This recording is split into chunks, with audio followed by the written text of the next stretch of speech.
Ladies and people who decided to spray some air freshener to make the place smell a bit nicer, but you went crazy, you went a little overboard, you kind of lost the plot for a little bit there. You were just holding down the trigger like you were in fucking a video game and like with a machine gun or something. You sprayed the shit out of the room to the point where now two people are sitting down to record a podcast in that room, already with a headache, feeling like they can't breathe. Hashtag relatable, am I right, ladies and gentlemen? Andy here, and Imogen there. I went from depressed and suicidal to living a life of abundance and joy. If I can do it, you can do it too. We need an intro for you. Like, what cool stuff are you going to say? And she used to be fucking bulimic and just generally just a sad little munchkin. Sad little sack of Sad little sadness. munchkin. It's Sad. very flattering. Yeah. We're going to talk about being patient with your partner because they're not you. And in particular, and this applies to casual relationships, serious relationships, marriage. That's all the fucking types, isn't it? Friendship. Oh, friendship. That's a good one. But so many times or so often, especially when it comes to self-improvement, we have a certain concept in our head or a certain timeline of what we expect other people to do. I mean, fuck, this even applies to strangers, doesn't it? Like somebody, you're waiting in the line at the grocery store and somebody is taking extra long to package your groceries and your brain starts going, they should be faster with this shit. And I think sometimes it's not just a timeline expectation. It's also just like competence. Like you should be better at this. This was something that I went through a lot. And I would often, like you're saying, I'd get frustrated when other people weren't competent or what I perceived to be competent. And I had very little patience, definitely very little empathy. And one of my friends, you probably know who, was similar. He just was very frustrated whenever things weren't competent. He would just complain a lot and I would indulge in his complaining and I would meet him right there and I would complain as well. And we both got to a point where we were like, okay, like we're putting our value judgments on other people. We're not giving any space for people to suck, essentially. And I went and bought this book. It's called The Psychology of Stupidity. Camera's not going to focus because you're in the way, but The Psychology of Stupidity. And I haven't even actually read this book, but just buying this book made me feel a tiny bit better because it was the start of, and it's going to sound very patronizing to call other people stupid, but it was the start of me going, okay, I just want to understand. I just want to understand why people don't necessarily operate on my timeline or why they're not perfect at the things that I just think they should be perfect at. Or I think sometimes it's just that you're your own person with different expectations and ideas of what is good and bad. And other people can't mind read. They don't necessarily know what you want. And sometimes it's not even necessarily knowing what's good or bad. It's like they just have a different preference to you. So they think Absolutely. what they're doing is good and they can't mind read. So they don't actually know what you want if you haven't said it. Yeah, and I have thought, and through this book, the purchasing of this book, but not the reading of it, because I actually, funnily enough, didn't feel like I needed to read it. Once I just bought that book and knew it existed, I then started to empathize a lot more and in other words, humble myself, or it was a process of humbling myself. And like you're saying, like, other people can't fucking read your mind. Also, you're not fucking perfect. So why the fuck are you expecting other people to be? And we often do that, don't we? When we get frustrated by someone not being quick enough at something, not being good enough at something, not operating on our timescale, not caring about the things that we think they should care about.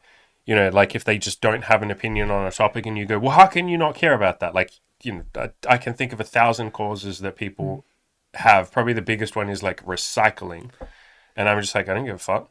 Like, but how can you not give a shit? It's the earth. It's all of this stuff. And I'm like, I just don't care. Like, I'm not like pissing on penguins and like smashing turtles in the face, but I just don't care about recycling. And we often get like really fucking uptight with that. Or I was really, really, really, and no more was more apparent than our relationship.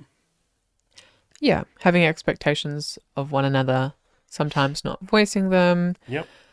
and definitely, and I guess this is what we're going to go into a little bit more, expecting the other person to achieve things within a certain timeline and also not letting them know that you have that expected timeline and also not actually taking a step back and asking whether that's reasonable that they get it done.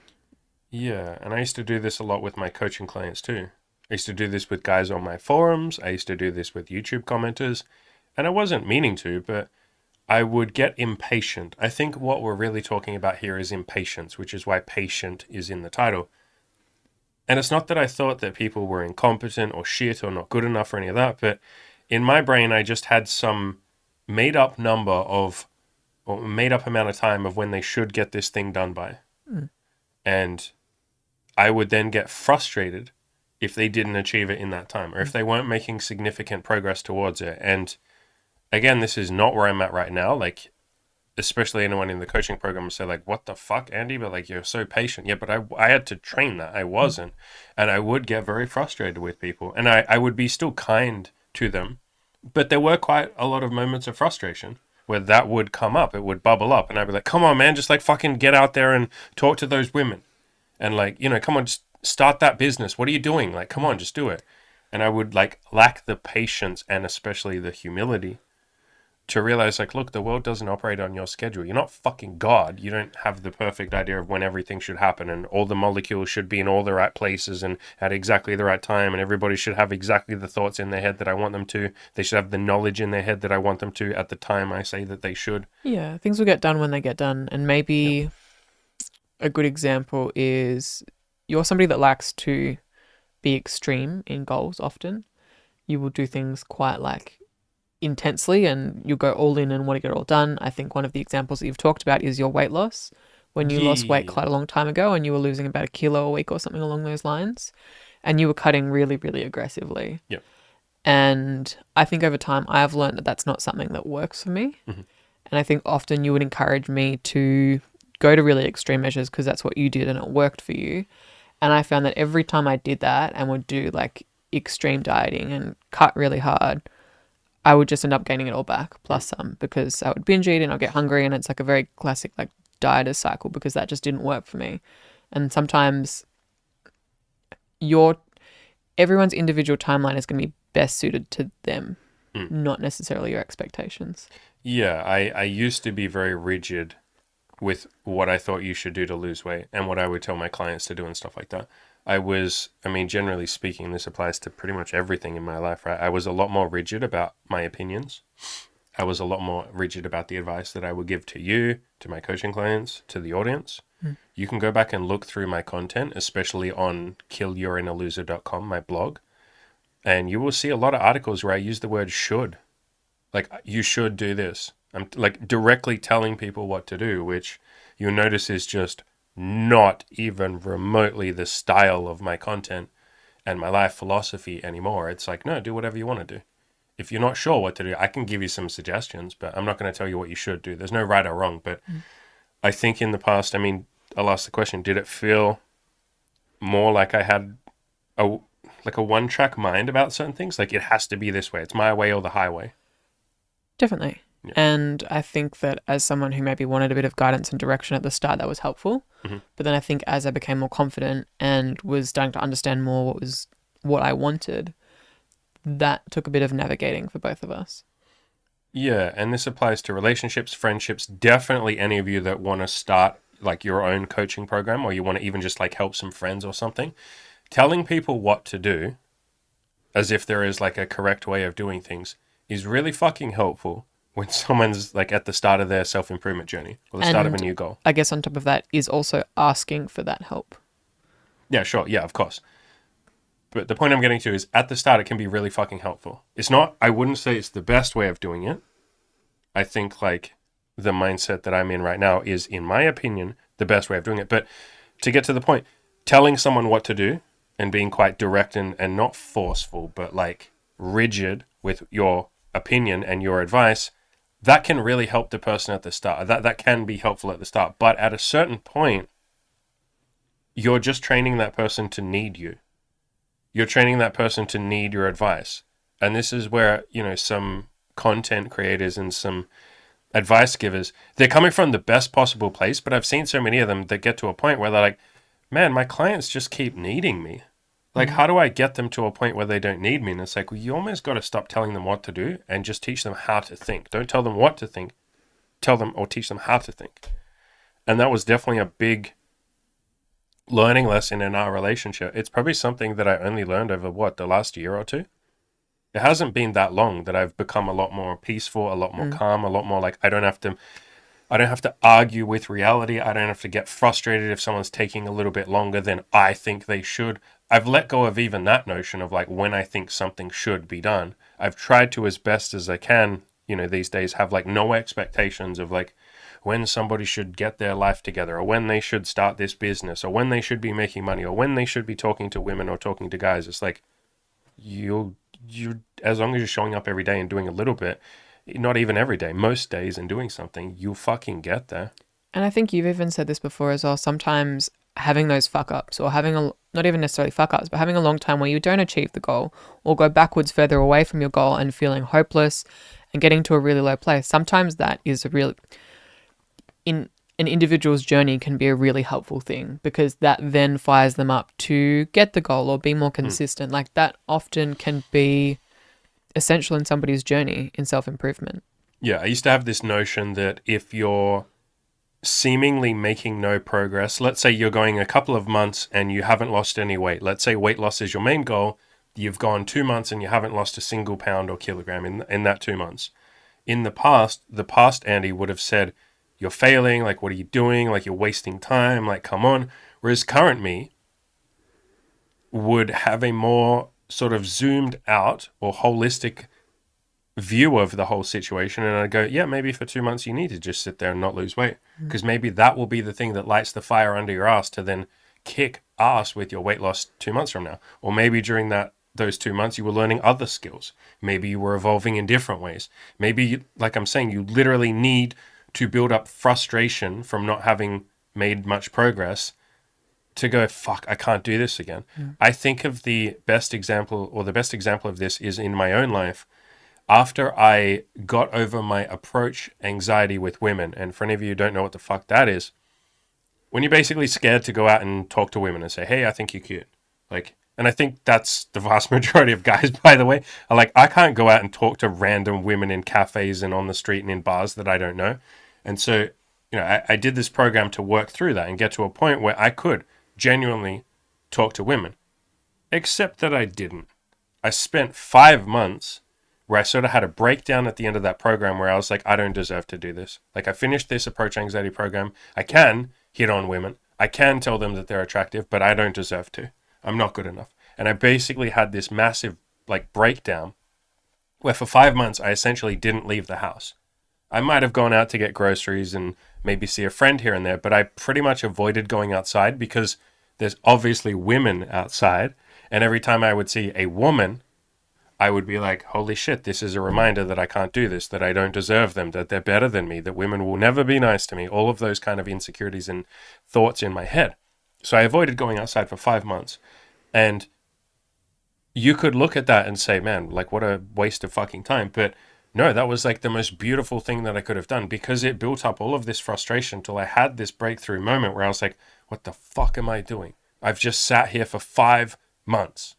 And I went outside and I talked to this adorable little Asian girl, and I shook her hand and I was like, I'm Andy. And I, who are you? And I held her hand for a little bit, for like 30 seconds. We just held hands at the end of the handshake, and she was like super happy. And I was like, do you want to go out with me? And she was like, I have a boyfriend. And I was like, I hope you enjoy your day. And I was like, holy shit, I did it. And it was like the best fucking moment for me because of those 5 months of just misery, depression, not leaving the house, jerking off to porn for like fucking 5 hours a day, drinking alcohol, binge eating, just like, I can't leave the house and I'm just miserable. And yet that was the most beautiful part of my journey. I say the same stuff about my time in prison. Best 6 months of my fucking life. Highly recommend prison. I really don't, by the way. No, don't do that. But it was the best, most transformative, most healing, most, what's the word where you're paying like, not recompense, repent?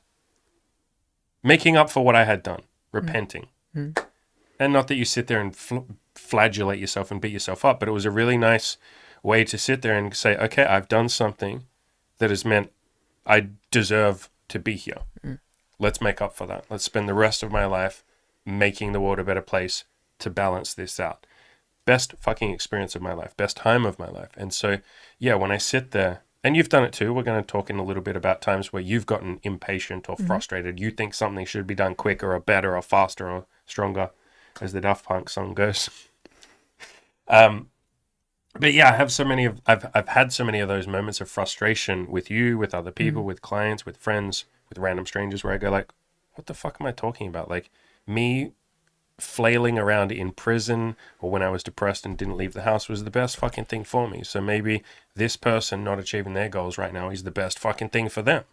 Yeah, to some extent, it's in part letting go of your own ego and thinking Yes. like I'm right and I know best, and being like, maybe they can just have their own journey and do their own thing, and I'll leave them be and support them if they want support, or give them advice if they ask me for advice. But for the most part, people are going to do their own thing, whether you have expectations of them or not, and it's going to lead to a whole lot less suffering on your end if you don't have those expectations of other people.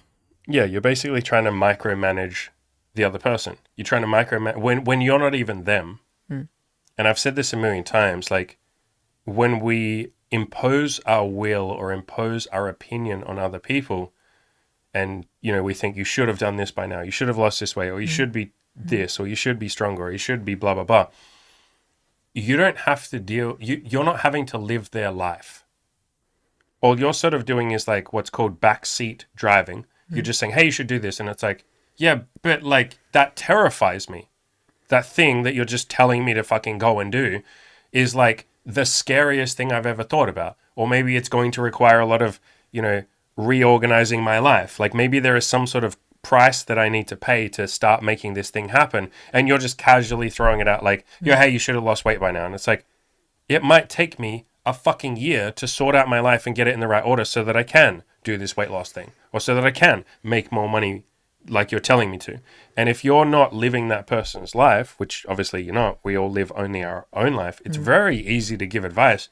You don't have to follow through on it. You're not the one that has to fucking do it. Yeah, and a lot of the time the advice requires discipline and conscious effort Which you might every not day. have built yet. Yeah. Yeah. And so it's so much easier to just say, hey, like you should be earning more money right now. And it's like, yeah, thanks. But you're not the one that has to show up every day and do this. You're not the one that has the fears or the doubts or the insecurities and the self, flagellation and beating myself up and all of those demons that I might need to process and work through, and all the stuff under the surface that an outsider can't see. There's reasons. And so, yeah, it's been really nice over the last, it's probably been 2 years, I think. Maybe a year and a half, maybe 2 years. Since I've gotten to this point where I'm just like, you'll do it when you do it. And part of that, if we're talking about relationships, I feel like we should just throw in the caveat here. There might be certain things that for some of you are a deal breaker in a relationship. Of course. And so, we're not saying ignore all of that, but I think for certain things, like things that I want for you, like where you have a goal. Yeah, what were you going to say? And I was going to even say, like, I think that in itself has changed. I think now you seem to more want things for me, but I think earlier on you wanted things for you. From me, for you. Yeah, for sure. Yeah. There was a lot more attachment at the start of our relationship, for sure. Definitely. And I think to be fair to myself, I think at the start of the relationship, I mean, we literally talked about this in couples counseling the other day. You definitely weren't a complete person at the start. You didn't know what your boundaries were. You hadn't been in a relationship. You didn't know what goals you wanted. You'd never really done self-improvement. You'd improved shit, but you'd never gone, all right, let's tackle this self-improvement thing. You had like no stoicism, not a lot of resilience. Like you didn't have most of the concepts that we have today. And so there was, for a lot of it, and definitely our dynamic was, you were like the mentee and I was the mentor. And for a lot of shit, you were like, can you just make me do this? And there was definitely a very like dominant, submissive aspect to our relationship at the start. Whereas as we've talked about a lot, we're still like that in the bedroom. But outside of the bedroom now, you and I are a lot more like it's a partnership. It's 100% like we're peers.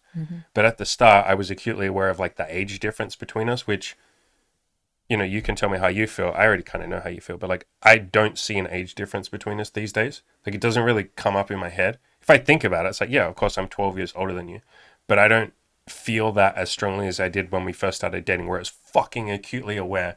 This is an 18, 19-year-old girl, and I am, a 31-year-old who has done a lot more living than she has. Oh yeah, even like at this point in time, it's like not really apparent to me It doesn't come up like ever. It's not. at all. If you just asked me and I wasn't thinking, like, how old are you guys? I'd be like, oh, we're the same age. Oh, no, wait. No, we're not. Like, that would just fall out of my mouth. Yeah, and I think for me, the only time it comes up is when I'm talking about you to somebody new, Yeah. and then they'll be like, "Oh, I like how like." Often because I say we run our own business, I'm like, "Oh, he's a life coach," and then because people know I'm on the younger side, they're like Yeah. confused by that because like, what you've got like there's like a 20-year-old life coach, like. I'm like, oh no, he's like a bit older, and it kind of clarifies things. But then I'm like, oh yeah, on paper it actually does sound like you're a fair bit older than me, but no, it's not something that I think about. Yeah. Yeah. But back to the point, in those old days, I think there was a lot more. I put pressure on myself, and you were quite receptive to it, where I was like, almost like I had to micromanage your life. I told myself a story that like, all right, I got to micromanage her. She won't do her goals unless I'm constantly pushing her. She has big dreams. She's told me all these things she wants. She has told me in no uncertain terms. She's told me in no uncertain terms that she wants a lot of pushing with a lot of these goals. And so I did sort of quite willingly take up that mantle of like, all right, I'm going to push you and make you do this. And if you then say to me, oh, I don't know I can do it, and I'm like, no, come on, you can. Let's do it. And I think because you were so submissive, you were very receptive to that. And that's been something that has evolved in our relationship, because that is not the fucking case right now. I didn't push you with anything. I'm just like, I will support you, sweetheart. Whatever you want to do. I love that. And it certainly works when it works until it doesn't. Yeah. I wasn't going to... And... I will put a pin in what I was just about to say, because I think that'll be a fascinating discussion. So continue what you were going to say. I killed it, train of thought is slipping away from me. That's all right. And maybe I'll speak for you a little bit here, but you feeling the need to micromanage wasn't a peaceful experience, even when it was working. Oh, it was fucking awful for me.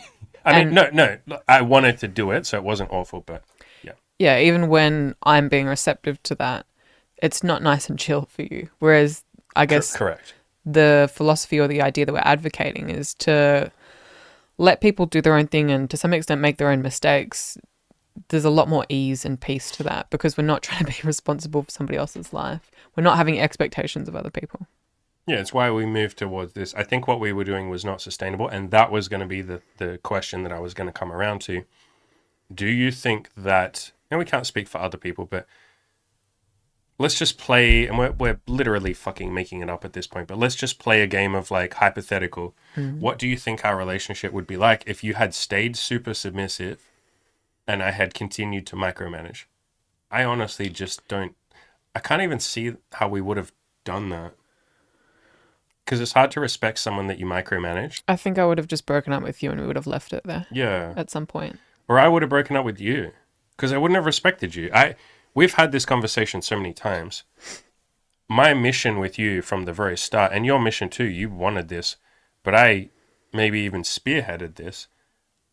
I wanted you to get to two things. I wanted you to get to a point where you didn't need me. Like, and you never needed me, but you knew that you didn't need me. Like, you were quite comfortable with like, yeah, I don't need you, I'm cool. And then the second thing, I think, I really wanted you to be more assertive and to have more boundaries. Basically, I wanted you to form yourself as a human being. And I wanted to be there for that and support that and facilitate that, but try my best. And we weren't perfect with it because it's a tricky thing to do. Try my best not to influence your developing of yourself. Like, in other words, you were trying to figure out, we both wanted you to figure out who you are as a human being. And it's a weird thing where I'm trying to help with that, but also I'm like, I can't help too much because then she might just do things that she knows I want her to do. So I had to kind of push you away a little bit and be like, look, go over there and figure out who you want to be. But I'm still here. Not that I'm a parent, but I think a lot of the time that's what... I imagine parenting is like that. Yeah, my mother has told me that's what parenting is like. You kind of just have to, at some point, just let them go out there and do their own thing and make their own decisions and make mistakes because that's going to then build their independence. Not even mistakes, them learning experiences. You can't teach them everything. You know what I mean? Do you want to circle back to how we've had expectations and not been patient of one another in the past? Yeah, I mean, we can give examples if we want to. One thing at the very start that I was definitely impatient with for the first couple of years was your weight loss. You wanted to lose weight I think you've always wanted to lose weight since you were in like high school, Mm. and you've had bulimia, challenges and things you've overcome, and bulimia is like making yourself throw up to lose weight. And you also with that had a binge, so it was like bulimia / binge eating. Like those two things kind of go hand in hand, or they did for you. And you said, look, I want to lose weight. And so I was like, okay, I'll help you with that. And I think that was something where like you said, well, we said this in a previous podcast, because I've often with my goals just gone all in, and not every goal, lots of my goals I haven't, but certain goals. Weight loss was one that for me, I don't know why. Actually, I do know why. I'll explain in a second. It was pretty fucking easy. I lost 77 pounds, and that shit felt pretty fucking easy. That really genuinely felt very easy because I had nothing else going on in my entire life. It was just like 100% focused on that. I had zero friends. I was in that, sort of unhappy relationship, but that was it. The money, the job that I had was just paying the bills, and it was fucking easy. I didn't have any friends, so I didn't even think about friends. I was just basically like, I'm just going to focus 12 hours a day on losing weight, or 10 hours a day, whatever it was. More than that, it would have been like 16 hours a day, because while I was working, I got a standing desk and I would just work standing up. So I was and I would pace back and forwards while thinking and stuff. So I was just exercising 24/7. So of course it was fucking easy for me. And then when I saw you after about, I think I started getting really impatient after about a year, but definitely after like 2 or 3 years. And I was just like, what the fuck? I did this in 9 months.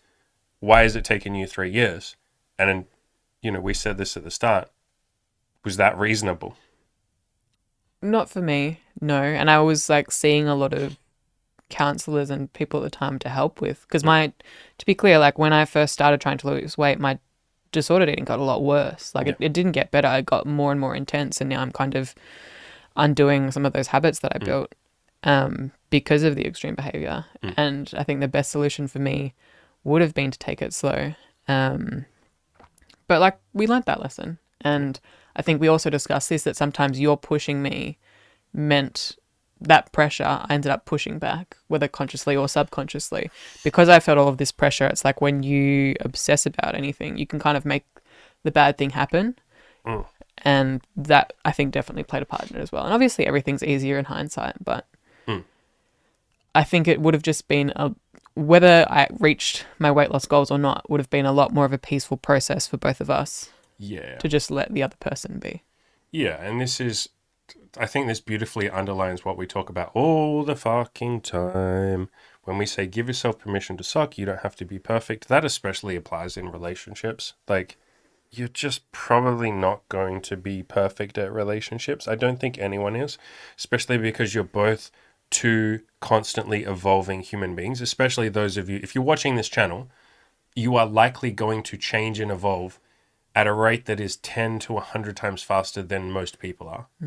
And if you're in a relationship where you're doing what we encourage, which is finding a partner who's also into self-improvement, now you have to double that speed, because now you have two people evolving at 10 to 100 times the rate of the average, most people. And so there is an evolution there. So no matter how perfect or experienced or wonderful you think you might be, there is a big part of this that's like rolling with the punches and figuring things out as you go. And part of that process means embracing imperfection, embracing the fact that you might suck. You might, I don't even call them mistakes, but you might go through some learning lessons and some challenges and shit like that.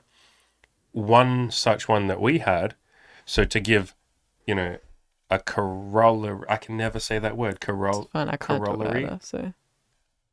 opposite example is you were very impatient with me and my mindset around money. Yep. So for the longest time with money, I was just like, I don't want to think about it. Money is icky. I have all of my own emotional baggage when it comes to money. I just don't even want to talk about it or think about it. And you basically couldn't really even have conversations with me about money. It was just this like, yeah. It was a brick wall. I wasn't letting anyone in. Yeah. And to clarify, it wasn't a conversation about making money. The conversation was around managing money. Around tax debts that we have and had and stuff, well, we still have, and stuff like that.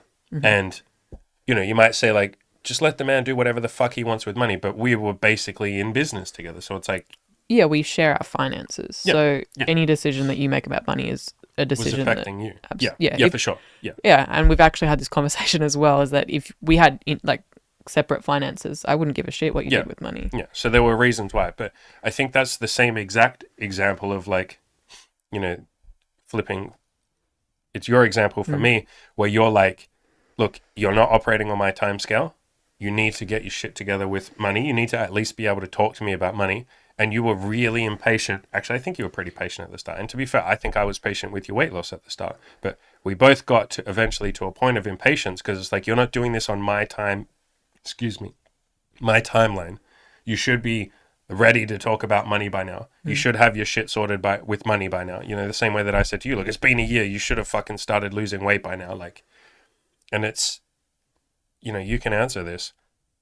How was that? Like, did that feel good? Oh, it Was was that awful. peaceful? Not at all. And I didn't really like you most of the time when I was feeling all of those things and had those expectations. You had those stories in your head, yeah? Not a peaceful time, I think, which is ultimately why we're really advocating not needing something from your partner. Like not needing them to operate on this time scale. Not needing them to do what you want them to do. You can have boundaries, you can have expectations, and you also need to be okay with if they get broken, either accepting that or moving on. Accepting it or improving it and talking or moving on. You just had a coughing fit. We paused him for half a second. Because of the aerosol. All the fucking aerosol that I sprayed in this room. But yeah, and we've got plenty of other examples, and maybe we don't need to go through all of them because we're both about to die from the fumes that I sprayed in this room. I admit it was me. It was certainly not me. It was me. I sprayed too much air freshener in here. And the room is not fresh now. It's a lie. It's a lie. It's one of those, we had this discussion. We're getting wildly off topic. We had one of those discussions about things that the more you do it, like the less you have. I think air freshener falls in that category. So the other example we had was decaf coffee. Decaffeinated coffee still has a tiny bit of caffeine in it. And so the more decaf you drink, technically you're getting less decaf. You're technically getting caffeine. Air freshener is in that category. The more I spray air freshener, the less fucking fresh this air feels. I'm telling you from personal experience right now. You're watching this live. Two beautiful human beings dying. Yeah, so examples, we've got plenty more examples, and it's just about patience. And, you know, we talked about humility, and you don't have to be patient and humble. You will eventually fucking learn, as we did. It's like you can sit there and argue with this shit forever. Because you're going to have to, like, you'll smack your head against a brick wall Which we both did. 10,000 times. Yep. And eventually you'll be like, I can't do this anymore. Like, you're like, wait, my head's the one getting hurt when I do this. Wait, why? If I just stop smacking my head against the wall, will everything be okay? And you try that. I remember we had that moment. It was that one moment. I used the phrase, I give up. It was about, you know, your goals and your weight loss. It wasn't that long ago. I think it was like a year ago. And I was just like, I give up. I give up. And you were like, wait, are you giving up on me? I was like, no, I fucking give up on trying to control you. I fucking give up. I quit. I give up. I'm not going to do it. I will support you. I will love you. I will help you with this. I give up. I'm done. Like, I fucking give up. Like, you basically did the same with the money stuff. You were just like, right, you're going to fucking do whatever you're going to do with money. I'm going to go get some other fucking job. Like, I'm going to go do my own shit. I'm going to figure out my own money. I'm going to handle my own needs, in other words. You can do whatever the fuck you want with money. And that brought us a lot of peace. Like, both of us hitting that point of like, well, that realization of going, fuck, why am I even trying to control the other person? Like, this has gone beyond, and I think at the start, both of us started from a good place of like, we want to help the other person. We want to support them. We want to push them with their goals. They tell us this goal is important. We're here pushing them with that. Like, and then it kind of morphed into a point of like, well, look, it was almost, at least for me, it was this bitterness or this frustration of like, you asked for my help and then you're not using it the way that you should be using it. It was like I was helping you with a hidden agenda.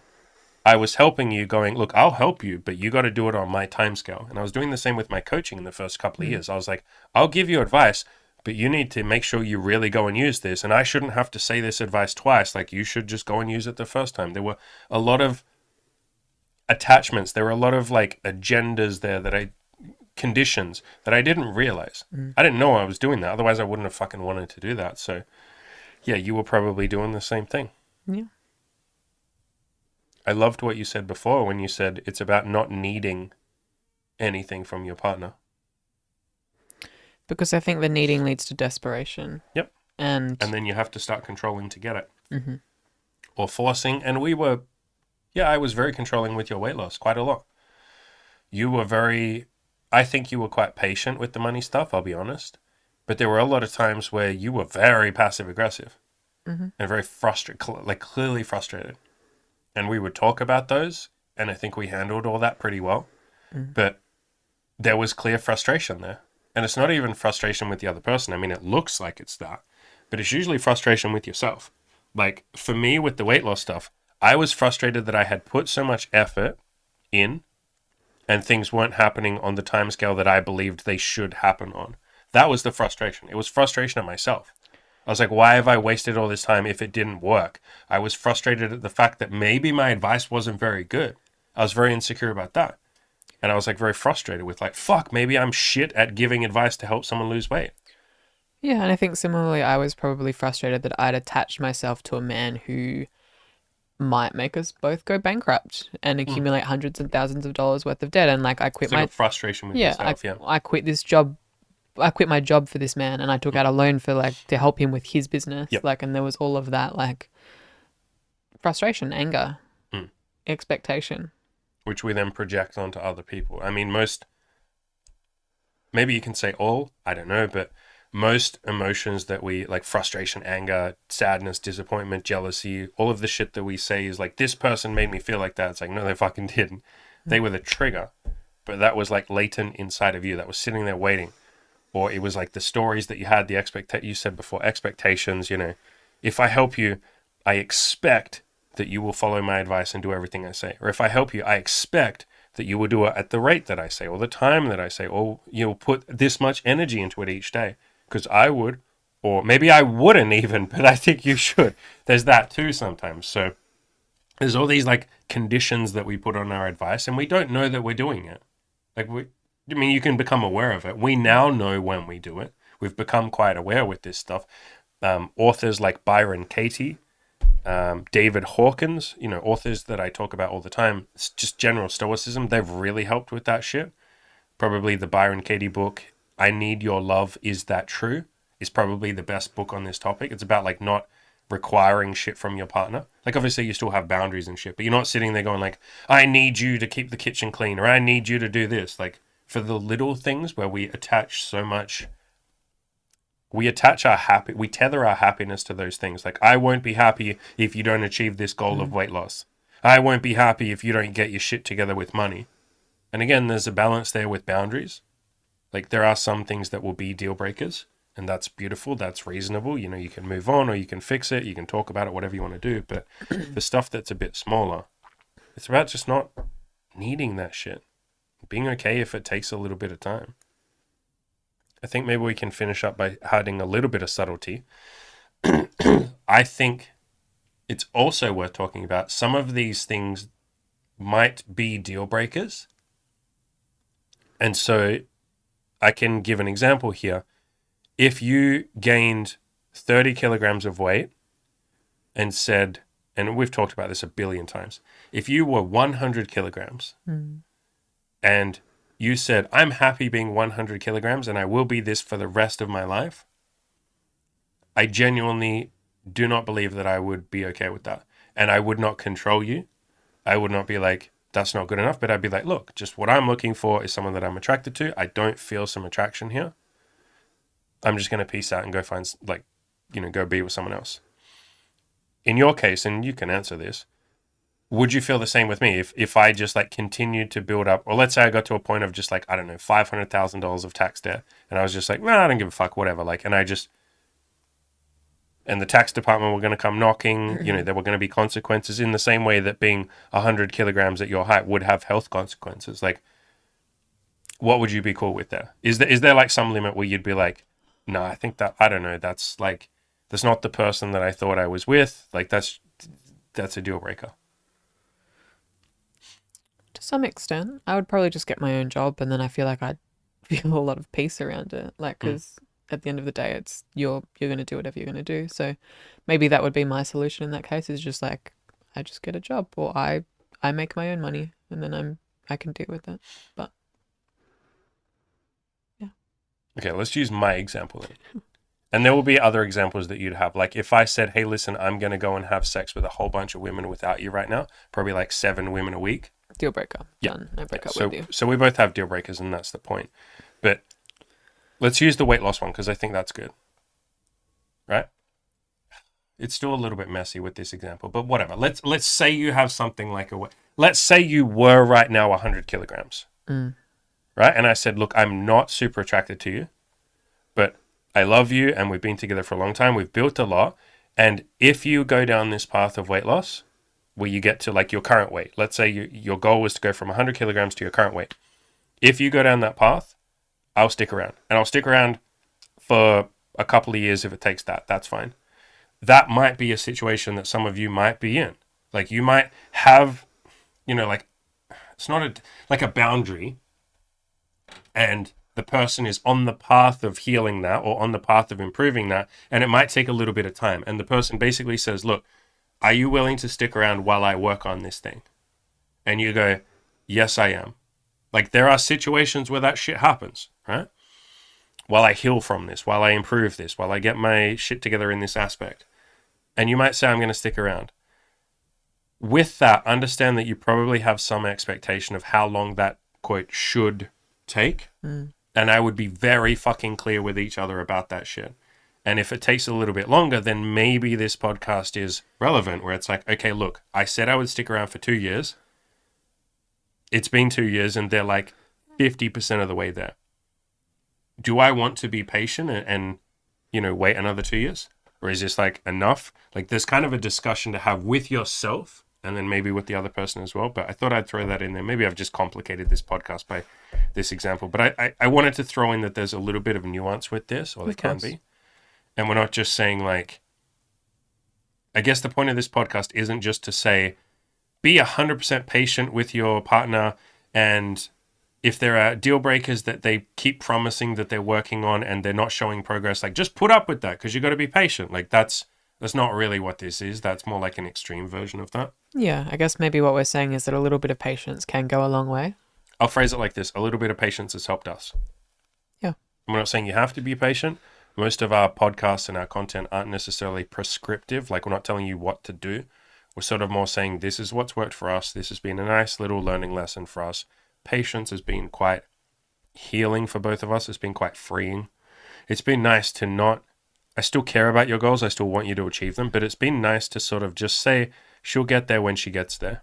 And again, with almost those boundaries in place, because I do still have those boundaries. Like if you went the opposite direction, as I'm saying, if you were like, hey, I'm going to gain 30 kilograms now and fuck you, Andy, then I'd be like, okay, like, sorry, that's the deal breaker for me. And maybe the same with you. If I said, hey, do you know what, with that money shit, fuck it, honey. I'm thinking we just keep racking up $100,000 worth of debt every single year. And we just keep raising that. Let's just keep going forever and getting more and more and more and more debt. And you see the psychological impact that has on me, like, fuck it. Maybe at that point you'd be like, no, like you're just getting more and more unhappy. I'm not okay with that. So hope this anything else you want to add? But you did the thing where you're like going to say the thing. You were going to say something. No, all done. Nothing. What if I tickle you and get it out of you? No. I've never tickled you on camera, have I? You probably have. So go out there and crush your goals. No, listen, hey, when she gets tickled, she... No, I'm actually leaving. Okay, I promise I'm leaving. I promise you I will not tickle you. Look, I promise you I will not tickle you. I love you enough that I will not tickle you. This is boundaries, okay, ladies and gentlemen? You're seeing boundaries. When I tickle her, also the girl that we're dating right now likes to tickle you as well for this. And that's my fault. I did encourage her to tickle you. Yep. But when people tickle you, you make a sound. She makes a sound like a little baby. Actually, how the fuck would I even know what they sound like? You don't. You just like shit you've seen in movies. Yeah. But she makes it sound like a baby dinosaur. Now, I'm not going to do it because you asked me not to. Boundaries are really... But as soon as the camera's off, I'm going to do it. No. Well, I don't want these people to know that I break people's boundaries. Go out there and crush your goals. I love you so much. She makes it sound like a goddamn baby dinosaur. Literally sounds like a fucking baby. She actually left the room. Holy shit. I'm coming to tickle you, lady.